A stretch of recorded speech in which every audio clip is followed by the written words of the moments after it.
Hello and welcome to this week's episode. Today, we are talking about how to assess your leadership abilities and why it's so important that you know exactly how to do this. So, we are going to talk to you today about a framework that Jackie's created, and we're even going to let you download it. So, we're going to get straight into it, and I'm going to go straight over to Jackie and say, why is it so critical that we can self assess for our leadership success? And I think the answer to this lies in that for most job descriptions, leadership is listed as one thing and that's it. So it's generally quite difficult. And what I experience when I'm working with clients is that organizations don't tend to define exactly what behaviors constitute great leadership, don't create a development path to allow people to understand what do they need to change if they want to progress and become more senior leaders. So that self-assessment piece is so crucial because it creates the self-awareness of where are you, but it also gives you an awareness of where might you want to get to. So for me, it's both pieces that fall into it of what currently do you do that is showing your leadership capacity, and where are you aiming for to improve in the future? Yeah, and I think that self-awareness is key, isn't it? And like you say, where it just says leadership on those job descriptions, it's like, what does that actually mean? And how do we break that down? And then how do you make sure that your skills align with the organizations that you're applying to, or just generally working at as well? So if we look at the competency framework, talk us through how it works, and we will put the link in the show notes so that you can download it so you know exactly what we're talking about, and you might even want to listen again with the framework open so that you can follow on as we talk through it. So I've created different versions of this at different points with clients where we've been doing leadership development programs within their organizations.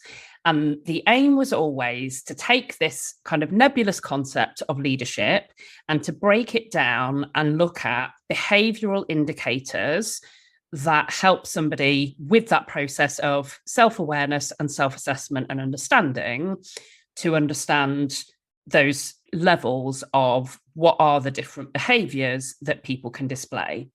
So this particular framework that we're sharing is a more general one that is designed to be applicable across a range of industries.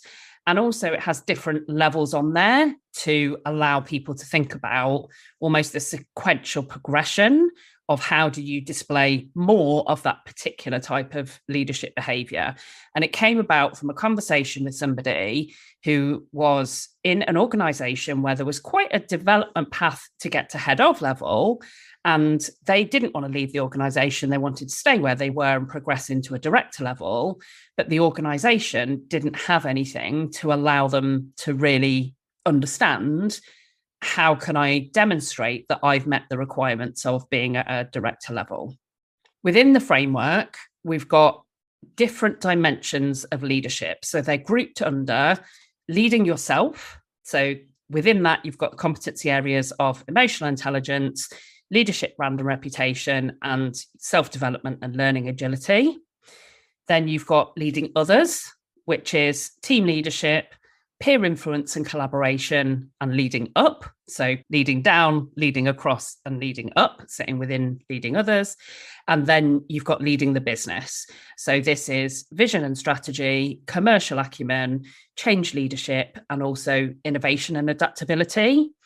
And it's not designed to be completely comprehensive for every single organization. It's designed particularly so that those who have that aim and desire to progress and want to develop themselves, but are in an organization where perhaps there isn't that structured path, can use this to understand and assess their own ability, and then to look at those behavioral markers and think about how can I currently demonstrate, where can I currently demonstrate, and what do I need to develop more. Yeah, and I think for both of us, this is probably something that we wish we had access to, don't we, when we were working our way up through those leadership positions. And I think it's really good that you can go, right, okay, what is the particular competency, and then where do I sit on the scale? And I always link everything back to interview prep, that I do that, but it's so good for getting the stories ready for future interviews as well as you go through, because you've got to think of what examples, what evidence have I got that I can use to demonstrate that I'm working at this level. If we break down the competencies, and we'll give everyone an insight into some of the competencies that are within the framework. So kicking off with the first one, which is emotional intelligence. This is huge, isn't it, for leadership? This is the one thing that I know, like at the start of my leadership career, it was something that I had to master pretty quickly and pretty much had to figure that out on my own, reading books and all the rest of it. So this for me would have just been a game changer. So talk us through the emotional intelligence aspect. I think this is a really good one to pick as an example to share here, because you're absolutely right. This is crucial. It underpins so many other of the areas of leadership as well. So what we've got here is that at a level 1, so almost the kind of basic requirement if you are in a leadership role, is that you're able to demonstrate an awareness of your own personal emotions and how they impact on others.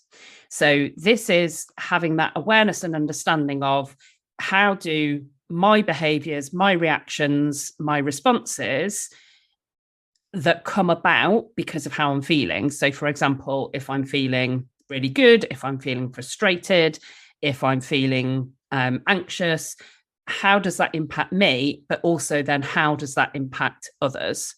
And even at that level, that can be quite tricky to demonstrate that awareness and understanding, because you might know how your own personal emotions affect you, but actually understanding the impact on others is not always so easy. Likewise, at level 1, you've got showing empathy when dealing with team members and colleagues. You've got a willingness and an ability to have courageous conversations. So previously called courageous conversations, a rebranded version of difficult conversations.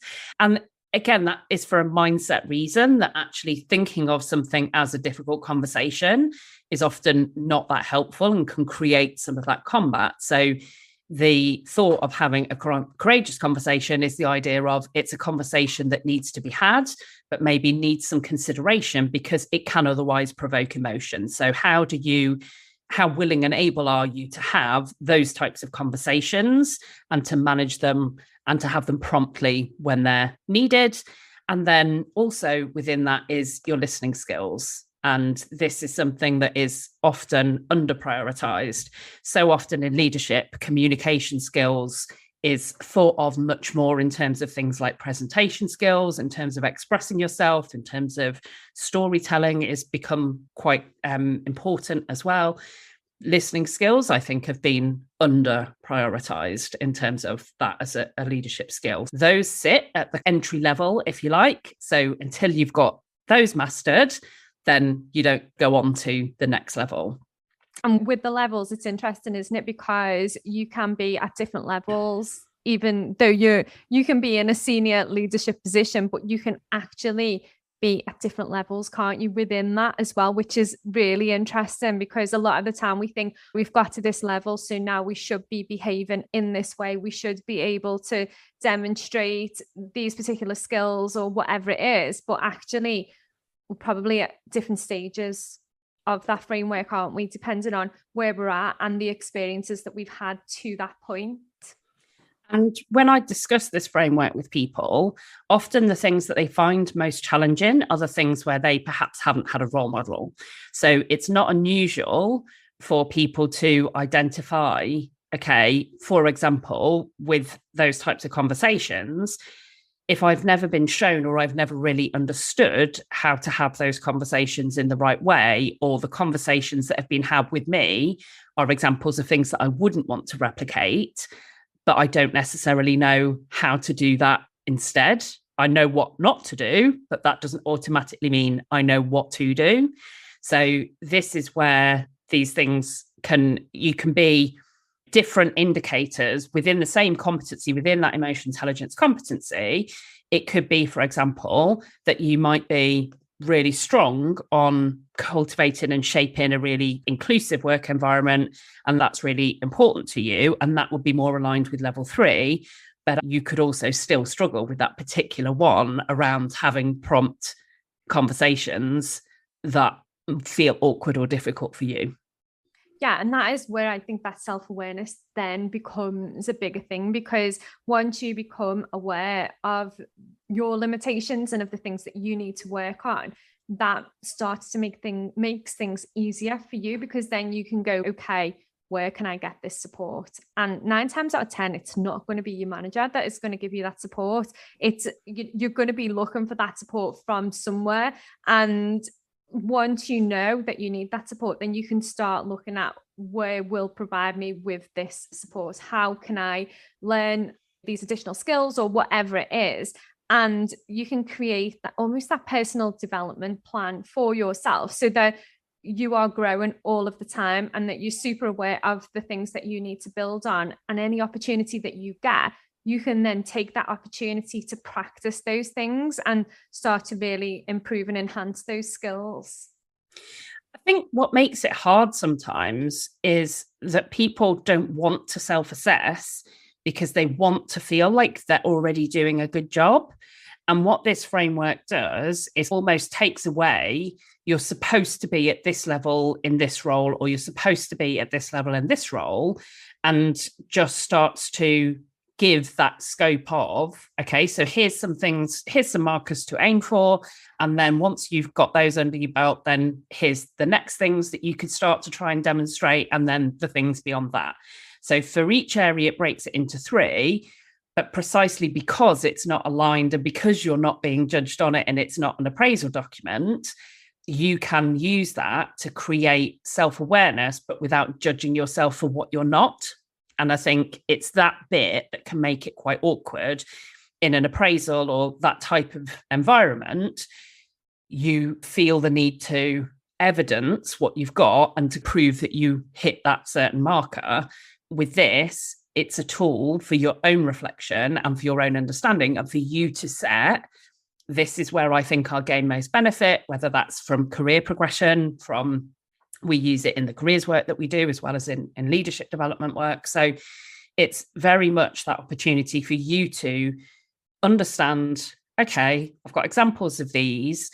Maybe I haven't got as many examples of those. Which of these would be most beneficial for me from where I am and what I want from my career? Yeah. And I think as well, when I first looked through this, I was like, oh, what examples have I got? What evidence does I have for each of these things? And also as well, looking through these things, you think of the things that you might feel uncomfortable with. And then that's like an indicator that is something that you might be able to, or you might need to work on in the near future, or in order to progress in your role. So I think that's really good as well. And also this is stuff that you can use in your appraisals at work as well. Depending on how they're structured and set up, you might be in a position where you have to go and you have to share everything that you've delivered and the things that you've been working on. So using this framework would be amazing to be able to show and to demonstrate exactly how you are doing your job and how you're doing it well and how you are progressing yourself within that role, which will then help with those internal promotions.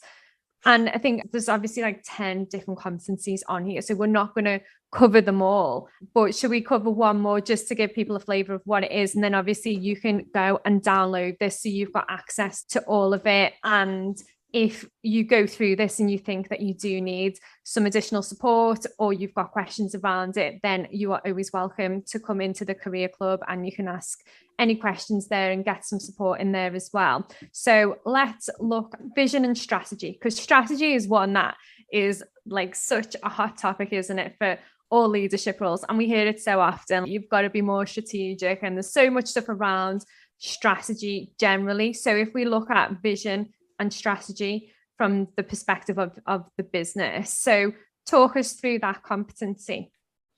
So the first level indicators is where, as a leader, you can give consistent examples that demonstrate that you both understand the business vision and objectives. And that can sometimes be easier said than done. So very often what comes up in conversation with clients around this is actually, I don't. My business isn't great at having a vision or objectives, and therefore I don't necessarily know. I feel like it hasn't been communicated effectively to me.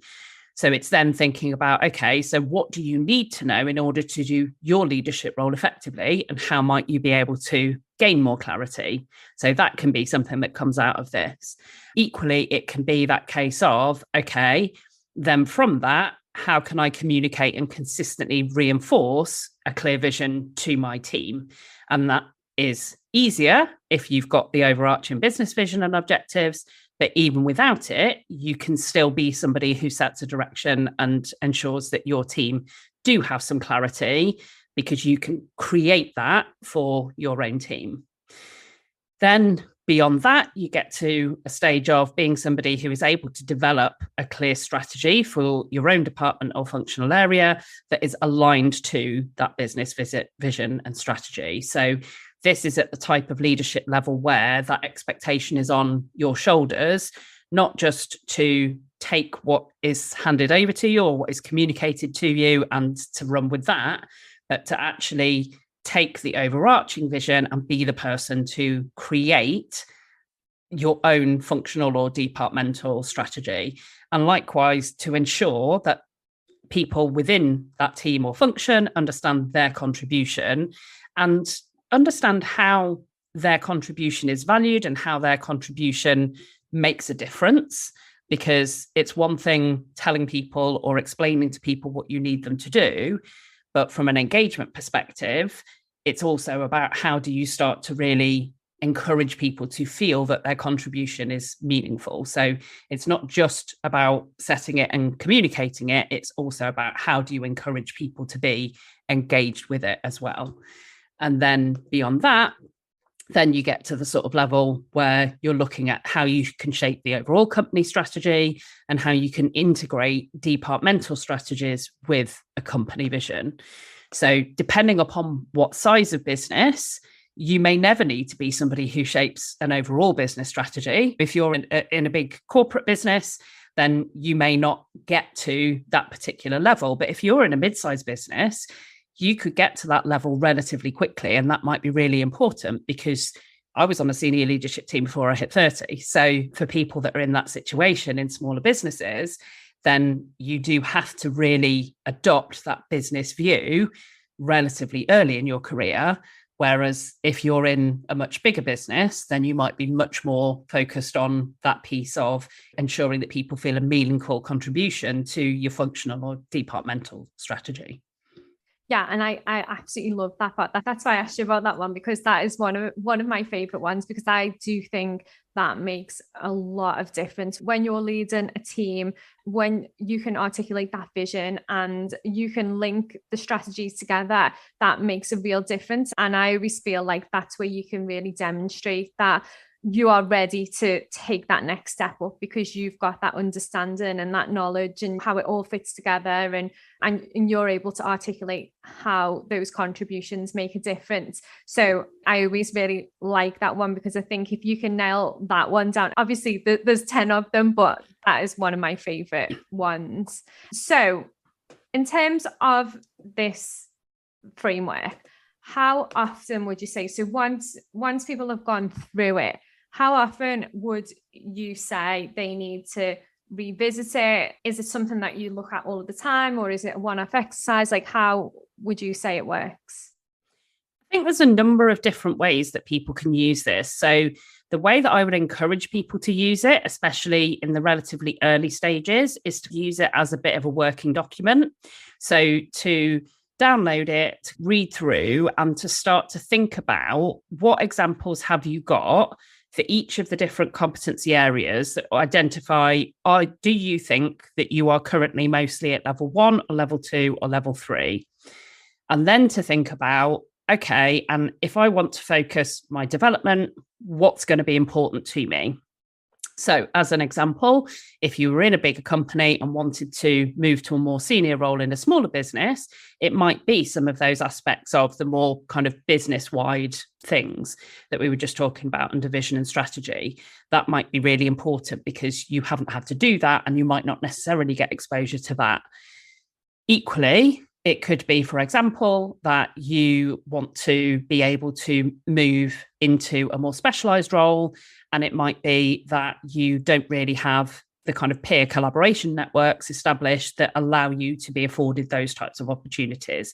So you'll naturally, once you think about those two things of where do I see myself, what evidence have I got for where I am now, and then where am I heading for, you'll naturally start to pick out where can I focus? And don't get overwhelmed with it. Pick one or two things and think about, okay, meaningfully, what could I do? How could I start to get something that will allow me to show and evidence the behavior at that next level?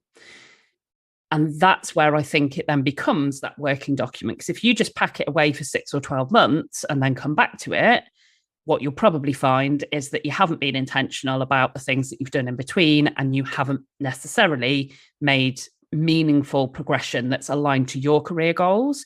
You likely will have made some changes. There will be some things that you'll have been involved with, but they won't necessarily be the things that will allow you or afford you the opportunities that you really want. Yeah, and I think that is the key, isn't it? Going back and revisiting it and going through it and making sure that it is part of your kind of monthly review that you do. Personally, I used to always do a monthly self-appraisal, and I would go through a similar process to this, and I would always be thinking about what examples, what evidence am I going to bank for future appraisals or interviews or whatever. I would even be updating my CV. I know not everybody does that, but I highly recommend that you do that. And this is a great framework to get you started, to start thinking about that. So we'll put the link to the framework in the show notes. And if you are thinking that you want more support around this for yourself, or you're thinking that your team could use some support, we do offer some really, really good team and leadership development workshops. We can do them online and in person if you're wanting to assess your leaders and develop them. So get in touch and let us know if we can support. And we've got Catalyst Career Club, where we are supporting leaders on a daily basis, answering all your questions. So please feel free to join us. And as usual, thank you for listening. Please make sure that you rate and review us on your favorite podcast platforms, because the more reviews we get, the more people will listen and hopefully use the advice to progress their careers. And we will be back next week with another episode.